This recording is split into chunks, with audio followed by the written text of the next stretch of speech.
Aujourd'hui, nous sommes le lundi 10 septembre 2018. Nous allons donc vous présenter le discours du 32e anniversaire de Cheikh Ali Badara Sangaré. On se place sous la protection du Dieu Tout-Puissant contre la malfaisance et les méchants des gens des hypocrites. Et Dieu seul sait combien par ces temps troubles. Leur nombre est devenu exponentiel dans le monde.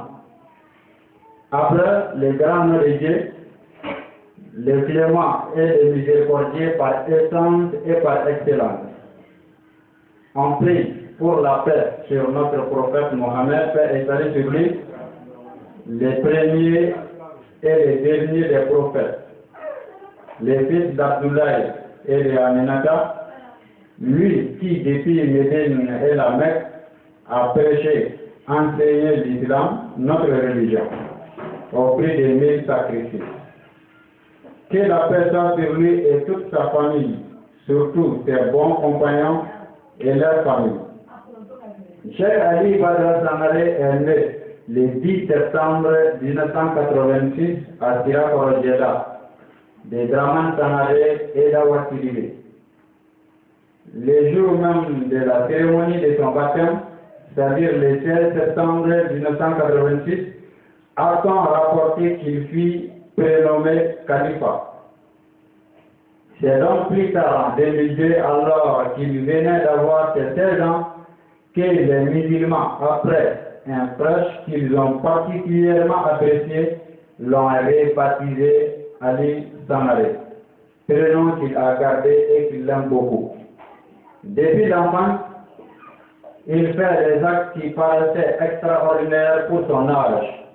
En effet, déjà il réconciliait les gens en conflit. Pour y arriver, il recourait aux richesses de la langue comme proverbes, devinettes, citations et autres. Et c'est ainsi qu'il arrivait à convaincre les protagonistes à trouver un terrain d'entente par la voie du dialogue et non de la violence. Déjà, il balayait les rues, dégageait les ordures de la route, faisait les démarches pour le mariage. Déjà, des fois des dessins, il était un trait d'union entre les hommes. Il était un enfant qui n'avait peur de rien, sauf Allah.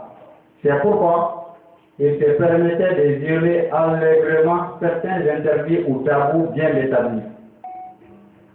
Par exemple, il est interdit aux enfants de se rendre au cimetière, mais lui, il s'y rendait nuitamment, accompagné par des de ses camarades de confiance, pour y patrouiller et chasser les esprits malfaisants, les sorciers, les envoûteurs et même des pauvres. Il les empêchait d'accomplir leurs désirs malsains sur les dépouilles des défunts.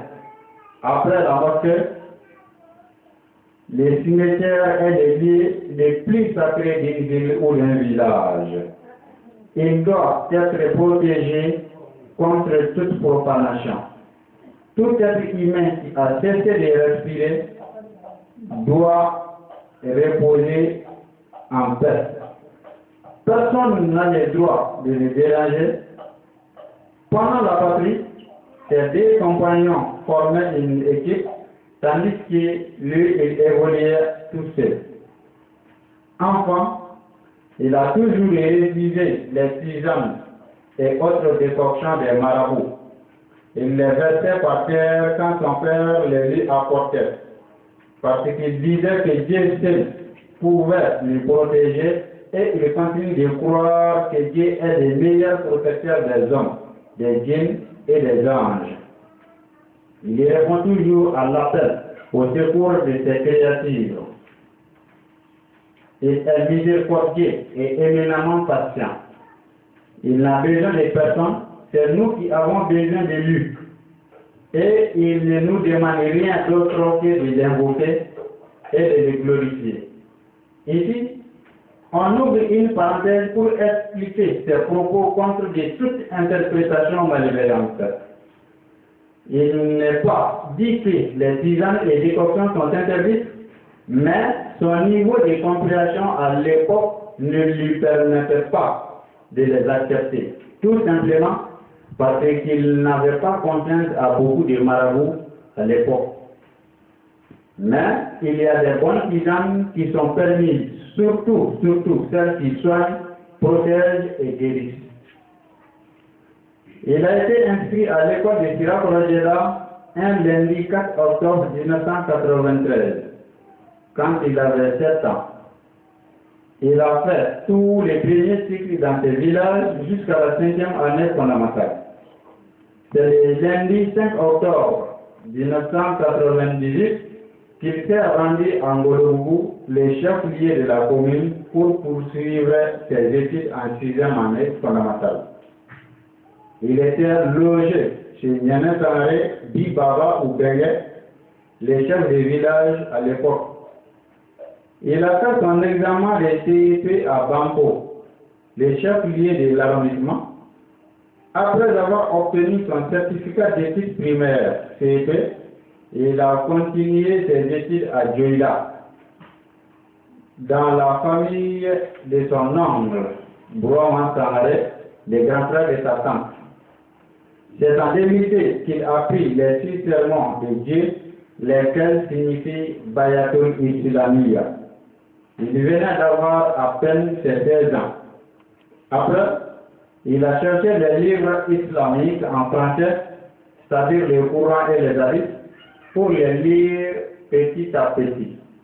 Il a aussi écouté de façon répétitive une cassette audio de Cheikh Chérif Ousmane Madan Haïdra. Un seul passage l'a beaucoup plus impressionné dans cette cassette. C'est là où il déclare que personne au monde, c'est-à-dire d'est à ouest, ne peut lui contredire avec des preuves à l'appui dans les Saints Corans. Par l'aide de Dieu, grâce à la lecture des livres islamiques et l'écoute de l'unique cassette qui date de 98, il a compris beaucoup de choses en plus de l'intelligence que Dieu l'avait donnée. Après la prise du sermon Baya en 2002, il a commencé à prêcher la même année pendant les cérémonies de mariage et de décès. Et c'est à l'âge de 17 ans qu'il a commencé à prendre les micros pour prêcher devant les grands publics. Sa mère a perdu la vie dans la guerre des femmes, c'est-à-dire suite d'un accouchement difficile. Ses fils, le 8 mars 2006, le 8 mai 2006, pardon, elle avait de 48 ans. Il venait moi-même d'avoir ses 20 ans, c'est-à-dire Ali venait à peine d'avoir ses 20 ans. Le mercredi 6 mars 2007, sa grand-mère paternelle, Bana Sangaré, elle aussi a rendu l'âme. Il a mis sur cela, sur la volonté de Dieu. Dieu donne la vie quand il veut et l'enlève quand il veut. Néanmoins, il nous a doté d'intelligence pour préserver aussi longtemps que possible ces dons sacrés qu'aucune créature n'est en mesure de faire. C'est pour dire que pour lui, la vie humaine est sacrée et que personne d'autre que celui qui en est l'auteur, à savoir Allah le Tout-Puissant, n'a le droit de l'enlever, et pour quelque motif que ce soit. Cela étant, il ne cesse de répéter dans ses prêches. Il s'est marié en juin 2008 à l'âge de 22 ans avec Zainab Koulibaly. Il tient à dire le nom de son épouse pour faire comprendre à tout le monde que ces histoires d'ethnie qu'on est en train de créer de toutes pièces n'ont rien à voir avec l'islam. La religion du prophète Mohammed est allée sur lui. La même année, ils ont effectué un voyage de 2 ans sur la Côte d'Ivoire. Au cours de leur séjour, Il a prêché dans 40 localités ivoiriennes, comprenant des villes et des villages. Dans sa prêche, point de dénigrement, point d'injure, ni d'imprécation, mais l'appel à la religion et à l'islam. En 2009, il est reparti en Guinée-Conakry où il a également fait beaucoup de prêches et converti plusieurs personnes à l'islam. C'est en Guinée qu'il a beaucoup souffert. Souvent, il n'a même pas de moyens ni de déplacement, ni de manger. C'est pourquoi il travaillait durement, physiquement, pour accomplir sa mission. Il a réussi à convertir plusieurs féticheurs et autres mécréants à l'islam, pacifiquement par les arguments étayés des versets du Saint-Coran et des hadiths. On n'a pas besoin de tirer ni de fouiller pour amener les gens à l'islam. On les convainc, les Saint-Coran et les hadiths sont là pour ça. L'art de les expliquer aide beaucoup, mais cet art n'est pas donné à tout le monde. Avant ce voyage en Guinée, il habitait à Kalabankura. À son retour au Mali, il est allé s'installer à Sabanibou. Quelques mois plus tard, il a déménagé définitivement dans sa propre maison à Yirimajo Kadabougou. C'est puis à la date du 8 mai 2010. La même année, il est parti à San pour faire un prêche lors des mariages. Les prêches ne visent qu'à enseigner aux nouveaux mariés et aux musulmans les lois sacrées du mariage, les droits de la femme et de l'homme dans le foyer, les rôles respectifs. Il a profité de cette occasion pour dire que contrairement à un cliché bien établi, le mariage musulman ne fait pas de la femme l'esclave de l'homme. La femme, tout comme l'homme, a ses droits et ses devoirs que chaque membre du couple doit observer et respecter de façon scrupuleuse. D'après lui, l'homme et la femme ont tous les deux la responsabilité de préserver la quiétude et la tranquillité du foyer. Si l'homme assure les dépenses, c'est à la femme que revient la prime d'éducation des enfants. Le respect est mutuel dans les foyers. Ceci est également consacré par nos traditions. Celle qui a quitté sa famille, ses parents, ses frères et sœurs pour te rejoindre est plus méritante que toi. Chaque homme doit penser comme cela, d'après Ali Samari. Car c'est elle, par sa vertu, prolonge l'humanité. Ces paroles ne sont pas contraires à celles dites dans les hadiths authentiques de notre prophète Mohammed, paix et salut sur lui, qui, par exemple, pu prouver, rapporter que Mohammed, paix et salut sur lui, a une seule fois insulté ou porté la main sur une de ses épouses. Il avait un respect scrupuleux pour chacune et toutes et les mettait sur les mêmes pieds d'égalité. Ceci étant, les jeunes couples musulmans doivent le savoir. Au terme de 2 ans d'observation, à Yirimajo Karogoun, il a commencé à organiser des prêches courant 2012. D'abord, à Yirimajo Karogoun, son quartier pour les libérer de ses charlatans et de ses mauvais marabouts. C'est puis après qu'il ait entamé une tournée dans la localité de Kenemkoum, en charrette, à vélo, etc., etc. Au cours de cette tournée, il a prêché dans plus de 40 villages. Il s'est ensuite dirigé vers la zone de Beleko, où il a fait 127 prêches dans un même village qui a pour nom Korodougou. Il a sillonné plusieurs autres villages de la localité. Il a poursuivi son chemin sur place, où il est arrivé le 13 février 2014. Il y a fait 7 jours entre les mosquées et les autres espaces. Le samedi 7 juin 2014, sa grand-mère Fatoumata Traoré, dite Bafa, la maman d'Awa Sidibé, est décédée. Le 14 octobre 2014, il est parti à Konina. À Kontegela, il a tout dit aux mauvais marabouts et sorciers, les mettant en garde contre leurs pratiques désagréables à Dieu. Il a quitté Konina en direction de Betela. Le 3 janvier 2015, il a célébré le Mawlud, c'est-à-dire la naissance du prophète Mohammed et la date d'anniversaire de la venue au monde du prophète Mohammed étalée sur lui. C'est fit dans Ouattolo, précisément dans la ville de Konina, et des colonies, les chefs-lieux de la commune.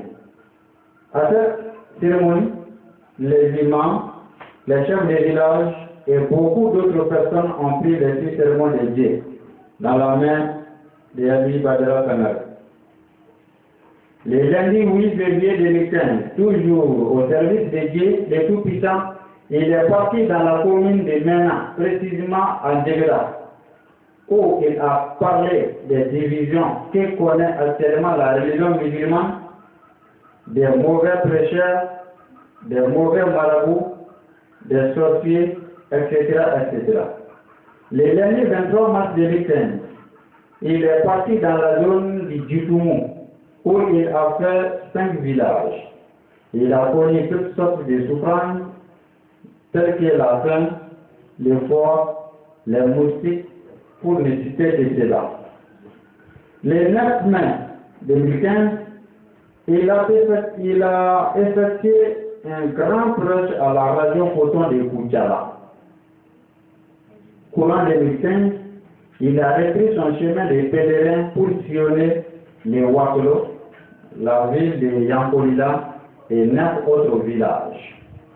C'est après qu'il est retourné à Koutiala, où il a prêché dans beaucoup de mosquées et autres endroits pendant 1 mois et 11 jours.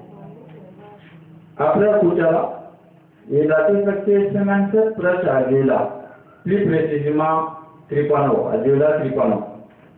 Le 4 février 2016, la famille de Cheikh Chérif Ousmane Madane Haïdra l'a envoyé à Banaba, Bougounina, pour mission d'assurer des cérémonies de funérailles d'un défunt et de faire un prêche.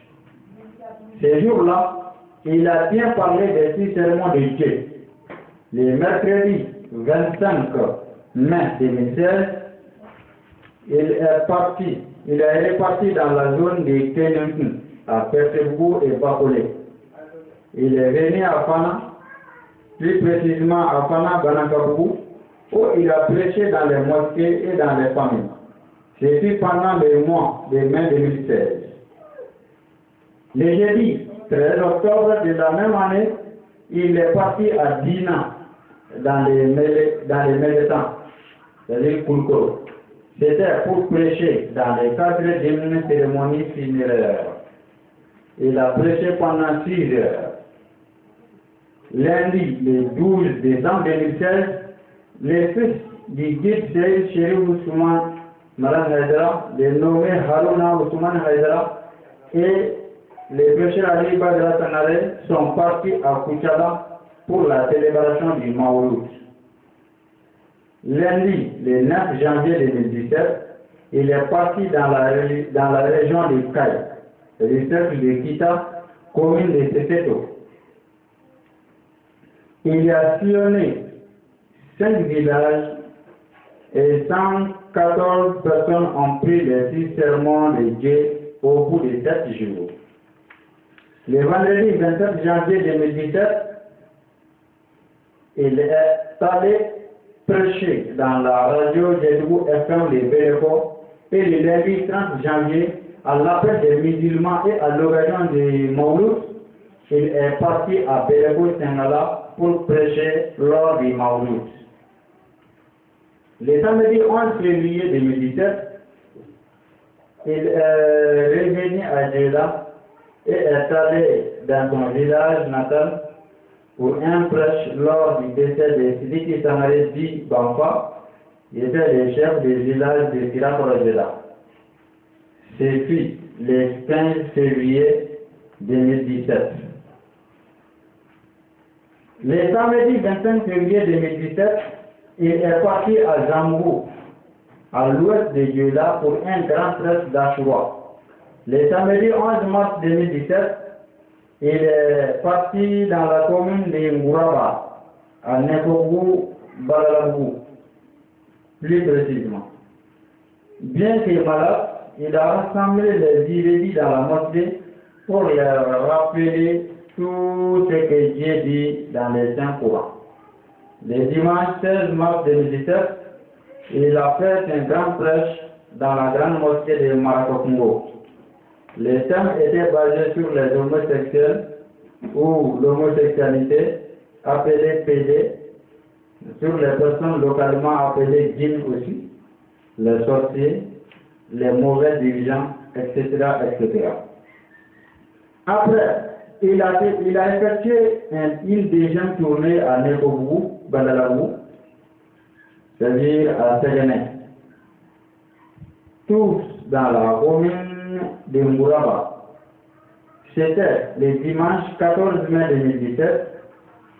Le samedi 20 mai 2017, il est encore parti dans la zone de Kolokani, dans les Bélébou, à Mbolona, pour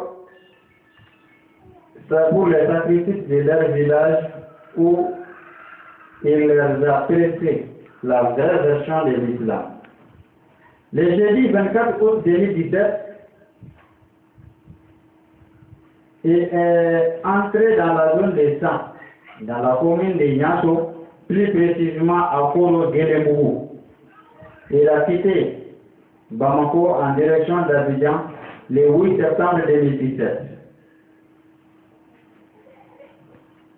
De passage, il a fait escale dans certaines grandes villes du Mali comme Bourouni, Koumantou, Kouare, Niena, Sikato, Luluni et Djekwa pour faire des bénédictions pour le Mali en général et ces villes en particulier.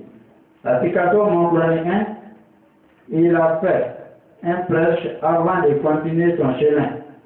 Il a passé la nuit à Pogo, qui est la première ville ivoirienne avant de poursuivre sa route pour Abidjan le lendemain. Il est arrivé à Abidjan-Ville le 9 septembre 2017. Une heure plus tard, s'est tenu son premier interview à Abidjan. À Abidjan, il y a beaucoup encore pour aider. Le lendemain de son arrivée à Abidjan, a coïncidé avec le 31e anniversaire de sa naissance. Il a fait un grand prêche sur les 6 sermons de Dieu. Après, il est allé à la mosquée de Zarama, de Yopougonkor-Bouédé. Le thème était basé sur la réconciliation des musulmans, les bonnes pratiques et les bons caractères et comportements que tout bon musulman doit observer dans la vie de tous les jours. À 22 heures passées, il est allé saluer un de ses amis résidant à Yopougonkor-Bouédé en Amérique. Le thème de leur discussion était basé sur les descendants du prophète Mohammed et salut sur lui, appelés les Ahlul Bayt, qui signifie les shérifs ou les Haïdara. Le lundi 11 septembre 2017, il s'est présenté au consulat du Mali à Abidjan pour des salutations. Il y a rendu visite à M. Oustaz Diawara, président du Haut Conseil des musulmans du Mali en Côte d'Ivoire. Après les salutations, les conseils et les bénédictions, il s'est rendu dans le bureau de son Excellence Maître Missa Traoré, qui est le consulaire ou le consul général du Mali à Abidjan. Lors des présentations, il a montré toutes ces pièces, y compris l'attestation des prêches, car il faut toujours respecter les lois du pays d'accueil. Tout bon musulman doit respecter la loi, d'après le prêcheur Ali Samarek. Le même jour, il s'est rendu au commissariat de police du 16e arrondissement à Yopougon-Port-Bouété pour se présenter. Le soir, il a organisé un grand prêche dans la grande mosquée de Yopougon-Port-Bouété. Le mercredi 13 septembre 2017 a eu lieu un autre grand prêche dans une autre mosquée d'Abidjan, toujours à Yopougon-Port-Bouété, où il a mis l'accent sur le comportement et la conduite que doit adopter tout bon musulman, c'est-à-dire l'unité dans l'islam. Le 14 septembre 2017, il s'est dirigé vers Abidjan-Terachiville, un quartier d'Abidjan, pour participer à une rencontre des croyants musulmans dans la grande mosquée de l'avenue 3, mosquée de Cissé. Il a profité de cette occasion pour inviter les fidèles à une prise de conscience et à un changement de comportement.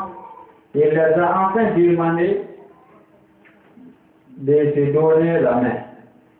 Pendant tout son séjour à Abidjan, il n'a pas arrêté de s'adresser aux dirigeants, aux prêcheurs, aux marabouts, aux sorciers et à la population de la RC.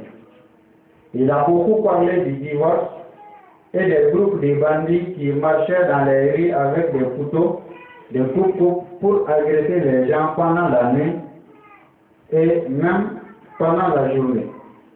Ces bandits, on les appelle, et à juste raison, les microbes d'Abidjan. Il a bien parlé de cette mauvaise pratique et de ses conséquences néfastes sur la cohésion sociale, sur la bonne réputation d'hospitalité des villes africaines. Le vendredi 15 septembre 2017, il a fait de nouveau un grand prêche à Abidjan-Yopougon, ayant pour thème les 10 obligations de l'homme sur sa femme. Et ce même vendredi, dans la soirée, il a fait un deuxième prêche dans la mosquée de Carrefour à Abidjan-Yopougon-Port-Bouété, avec comme thème les difficultés de la mort, c'est-à-dire la purification, lavage du corps du musulman et sa mise à terre dans la tombe, c'est-à-dire son enterrement. Le samedi 16 septembre 2017, il a prêché sur les 22 obligations entre les musulmans, volume 1. Et le soir, c'est puis dans la grande mosquée d'Abidjan-Yopougon-Port-Bouété qu'il a bien expliqué la valeur de la mosquée, la mission du prophète Mohammed et de l'islam dans les mains. Il a conclu en invitant tous les musulmans à se donner la main et à être unis dans la paix et dans la concorde. La violence, quelle qu'elle soit, et qu'elle soit physique ou morale, ternit l'image de notre religion dans le monde. Quand des prétendus musulmans posent des bombes dans les mosquées, si d'autres musulmans ou d'autres êtres humains au nom de l'islam, cela ne peut que ternir l'image de la religion de notre prophète Mohammed, paix et salut sur lui. Tout fanatisme aveugle et toute violence sont prescrits par l'islam, parce que, contraire à cette précepte, la preuve est écrite est que si ton voisin est un chrétien, les jours de la tabaski, tu dois lui donner sa part des biens. Car ce n'est pas par la méchanceté et la violence, mais par la bonté du cœur et la sincérité qu'on amène les gens à la religion musulmane. Le dimanche 17 septembre 2017, ses compagnons élus sont partis à Abobo Est-Ouest et ses campagnes, c'est-à-dire ses environs. C'est un quartier d'Abidjan. Là-bas, il a fait un prêche dans lequel il a très bien expliqué la vraie version de la religion musulmane, les bons caractères et l'amour. Il a dit aussi pourquoi il était venu en Côte d'Ivoire, précisément à Abidjan. Enfin, il a pris un grand fatiha pour tous les musulmans. Le même dimanche au soir, il a prêché dans une mosquée d'Abidjan en s'adressant aux prêcheurs, imams, chefs et dirigeants. Il leur a rappelé que les prêcheurs sont comme des calendriers, c'est-à-dire des exemples à suivre dans la religion musulmane. Il a conclu en invitant les croyants à l'attente et à l'union. Le lundi 18 septembre 2017, il est parti au port et pièces d'Abidjan. À son arrivée, il a commencé son travail, a commencé par les salutations, les conseils, les mots de réconciliation des croyants, les remerciements, et il a conclu par une grande bénédiction à l'endroit de tous les croyants avant de faire une grande fatiha, une grande prière d'Allah pour la paix dans le monde. Il s'est ensuite dirigé vers la plage d'Abidjan sur la route de Bassam, au Grand Bassam, pour aller visiter la mer.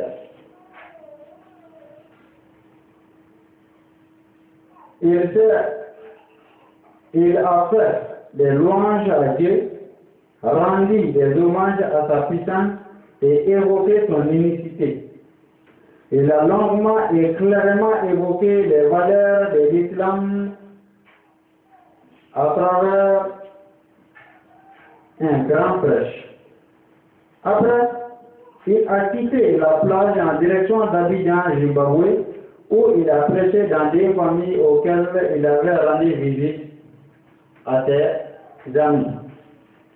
Le mardi 19 septembre 2017, il s'est rendu dans une nouvelle mosquée d'Abidjan pour prêcher.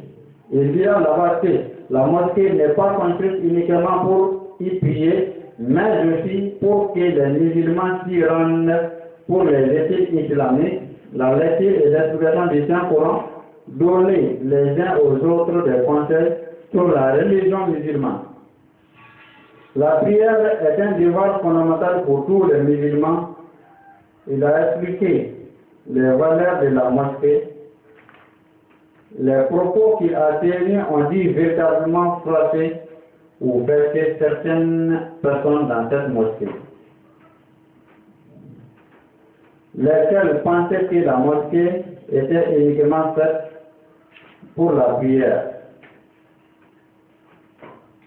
Le mercredi 20 septembre 2017, dans la matinée, il a rendu visite aux desseins musulmans du Sénégal d'Abidjan pour leur faire des bénédictions et souhaiter un bon propos éternel à leurs enfants.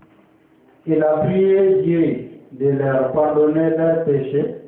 Et même mercredi au soir, il est parti à Abidjan Yopougon en Amérique pour informer les musulmans de son souhait de retourner au Mali.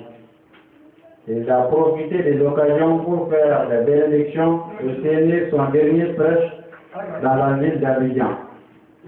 Du 9 septembre 2017 au 20 septembre de la même année, soit pendant 21 jours, il a pu faire au total à Abidjan 35 prêches dans les mosquées, les familles et sur les lieux publics. Le jeudi 21 septembre 2017, il s'est dirigé vers Divo, une autre ville de la Côte d'Ivoire. Il est allé loger dans leur grande mosquée située dans le quartier du Rabou. Le soir, il a fait une interview dans laquelle il a expliqué pourquoi il a choisi d'aller loger dans la cour de la mosquée malgré les souffrances auxquelles il devait faire face, c'est-à-dire les moustiques, la faim, les froids, etc., etc. À 1 heure du matin, Il a quitté Divo pour gagner Gagnoa. Arrivé aussi en Télier, il est parti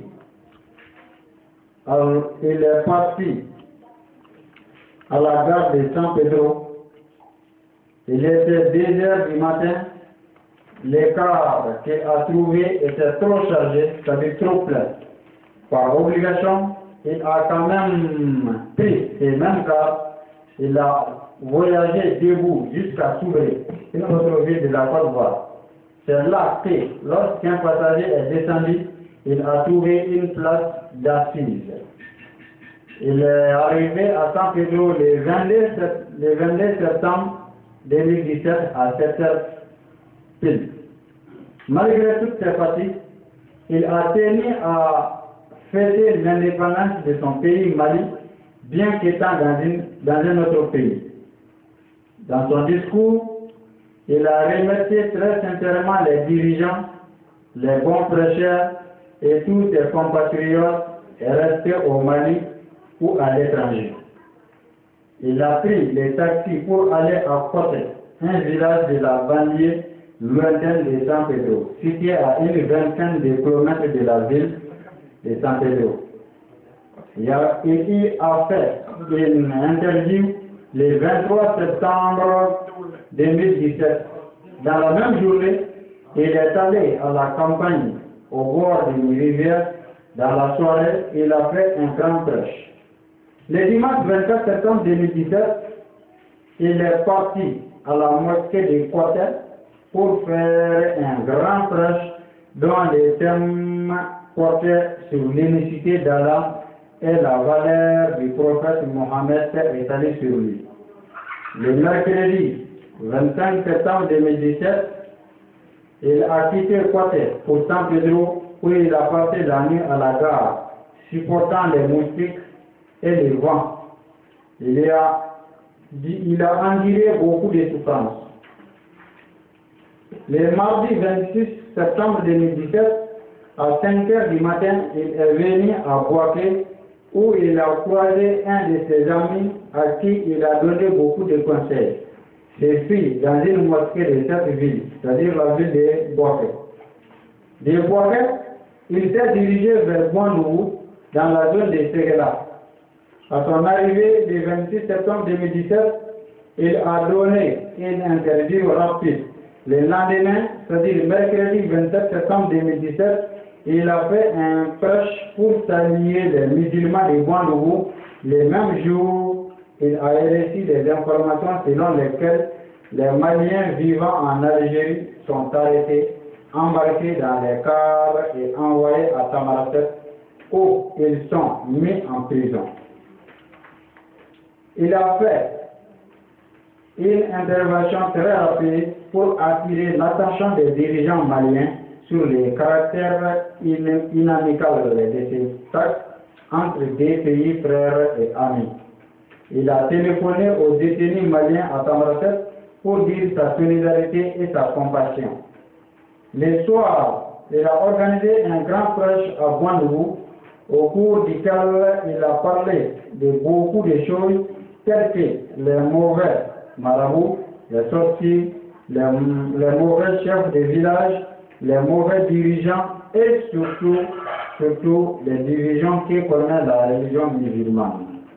Le jeudi 28 septembre 2017, les femmes de Boinougou sont venues lui remercier et le saluer. Après leur salutation, il a fait un autre prêche avec les femmes dont les thèmes étaient basés sur comment les femmes doivent adorer leurs maris et comment trouver un enfant béni. Ce même jeudi, il a fait un déplacement de Boinougou à Tchénoungé, zone de Manankoro, de Mankolon, pardon. À son arrivée, il a dit dans une interview pourquoi il est dans leur ville. Il a également dit l'importance de sa visite. Le jeudi au soir du 28 septembre 2017, il a fait un autre prêche à Tchénoungé. Un prêche très chaud, tôt dit, au cours duquel il a dit beaucoup de choses au public.